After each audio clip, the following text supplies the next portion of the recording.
Pernah nggak sih Anda mikir gimana sebenarnya cara kerja dunia modern kita? Kok bisa ya kopi dari satu benua tiba-tiba ada di cangkir kita di benua lain? Nah, yuk kita bedah bareng-bareng karena kita akan mengupas salah satu kekuatan paling fundamental yang membentuk dunia kita, perdagangan internasional. Coba deh sekarang, lihat baju yang lagi Anda pakai. Balik labelnya.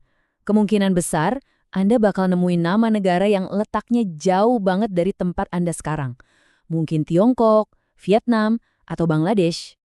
Perjalanan sepotong baju itu dari kapas di ladang, diolah jadi benang, dijahit di pabrik, sampai akhirnya nyampe di lemari Anda, itu perjalanannya panjang banget, skalanya global. Tapi kenapa ya? Kenapa prosesnya harus serumit dan seluas ini? Oke, mari kita mulai dari sesuatu yang dekat sama kita. Lemari pakaian Anda. Ini jadi titik awal kita buat ngertiin gambaran besarnya perdagangan global. Dan ini bukan cuma soal baju loh, coba pikirin deh, ponsel di kantong Anda, makanan di piring Anda, atau mobil yang Anda naiki. Hampir semua yang kita sentuh itu adalah buah dari jaringan perdagangan internasional yang super kompleks. Ini adalah cerita tentang gimana negara-negara berinteraksi, bersaing, sekaligus bekerja sama setiap harinya. Nah, ini membawa kita ke pertanyaan intinya. Kenapa sih negara-negara harus berdagang? Kenapa nggak bikin semua kebutuhannya sendiri aja? Jawabannya sebetulnya cukup simpel. Ini semua tentang efisiensi, kebutuhan, dan keuntungan bersama. Jadi, poin utamanya begini. Nggak ada satu negara pun di dunia ini yang punya segalanya. Ada negara yang kaya minyak, ada yang tanahnya subur banget. Selera orang juga beda-beda. Mungkin orang di Eropa suka banget kopi dari Indonesia, sementara kita di sini butuh mobil buatan Jepang. Dan yang paling penting, beberapa negara itu jago banget bikin barang tertentu dengan lebih murah dan efisien, entah karena teknologi atau keahlian yang mereka punya. Coba bayangin, jutaan kontainer kayak gini melintasi lautan setiap hari. Isinya macam-macam, dari biji kopi sampai microchip. Arus inilah yang jadi mesin penggerak ekonomi global. Nah, sekarang pertanyaannya, gimana cara ngatur semua ini? Soalnya, perdagangan itu bukan cuma sekedar kirim-kirim barang. Di baliknya ada strategi dan teori ekonomi, semacam aturan main yang nentuin siapa bikin apa dan kenapa hal itu masuk akal secara ekonomi. Konsep pertama, yang paling gampang, itu namanya keunggulan mutlak. Ini idenya lugas banget. Kalau Anda bisa bikin sesuatu lebih banyak atau lebih bagus daripada negara lain dengan sumber daya yang sama, berarti Anda punya keunggulan mutlak. Contohnya gampang banget, lihat aja tabel ini. Australia dengan padang rumputnya yang super luas, jelas efisien banget buat produksi susu dan wool. Di sisi lain, iklim tropis Indonesia itu sempurna buat kopi dan punya sejarah panjang di industri tekstil.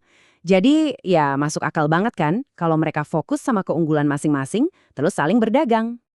Oke, ini jadi menarik. Gimana kalau misalnya ada satu negara yang jago banget bikin semuanya? Secara teknis, mereka lebih efisien dalam memproduksi semua barang dibanding negara lain. Apa perdagangan masih bisa terjadi? Masih ada gunanya? Nah, disinilah muncul konsep yang jenius banget, namanya keunggulan komparatif. Teorinya bilang begini, meskipun satu negara lebih jago dalam segala hal, perdagangan itu tetap menguntungkan buat semua pihak. Kuncinya ada di biaya peluang. Gini deh, setiap jam yang dipakai negara super efisien itu untuk bikin tekstil, adalah jam yang nggak mereka pakai untuk bikin microchip. Padahal di microchip inilah keunggulan mereka jauh lebih besar. Jadi, lebih bijak kalau mereka fokus total bikin microchip dan biarin negara lain yang urus tekstil. Inilah kenapa hampir semua negara bisa ikut untung dari perdagangan. Tapi, kan di dunia nyata nggak sesimpel teori. Perdagangan itu nggak selalu bebas dan terbuka lebar. Pemerintah seringkali ikut campur, menciptakan berbagai hambatan dan kebijakan yang bikin semuanya jadi lebih rumit. Pada dasarnya, ini kayak ada dua filosofi yang saling tarik-menarik. Di satu sisi, ada yang namanya perdagangan bebas, yang idenya adalah menghilangkan semua hambatan. Di sisi lain, ada proteksionisme, yang tujuannya justru melindungi industri lokal dari serbuan produk impor. Ini adalah pertarungan ideologi yang terus terjadi. Pemerintah itu punya banyak alat buat ngerem impor. Ada tarif, yang intinya pajak biar barang impor jadi lebih mahal. Ada kuota, yang ngebatasin jumlah barang yang boleh masuk. Ada juga subsidi buat ngebantu perusahaan lokal biar bisa bersaing harga, dan bahkan bisa sampai larangan impor total untuk produk-produk tertentu. Kebijakan juga bisa dipakai buat mendorong ekspor. Pemerintah bisa kasih subsidi ekspor atau bahkan melakukan dumping yang artinya mereka jual barang di luar negeri dengan harga lebih murah daripada di dalam negeri. Tujuannya buat ngerebut pasar. Sebaliknya, mereka juga bisa melarang ekspor barang-barang vital buat mastiin pasokan di dalam negeri aman. Dan selain kebijakan pemerintah, ada juga loh hal-hal lain yang bisa jadi penghambat. Ya jelas, nggak ada yang mau dagang sama negara yang lagi perang atau politiknya nggak stabil. Terus, nilai tukar mata uang yang naik turun drastis juga bisa bikin rencana bisnis jadi berantakan. Jadi, kapal kontainer itu bukan cuma harus menaklukkan ombak di lautan, mereka juga harus bisa menavigasi perairan kebijakan yang rumit, perang tarif, dan ketidakpastian politik. Ini benar-benar sebuah permainan global yang sangat kompleks. Jadi, setelah semua ini, apa sih kesimpulan utamanya?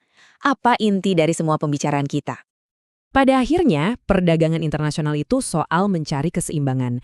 Di satu sisi, ada keuntungan luar biasa yang bisa didapat dari kerjasama dan spesialisasi global. Tapi di sisi lain, setiap negara pasti punya kepentingan untuk melindungi industri dan para pekerjanya. Nah, menemukan titik tengah di antara keduanya, itulah tantangan terbesarnya.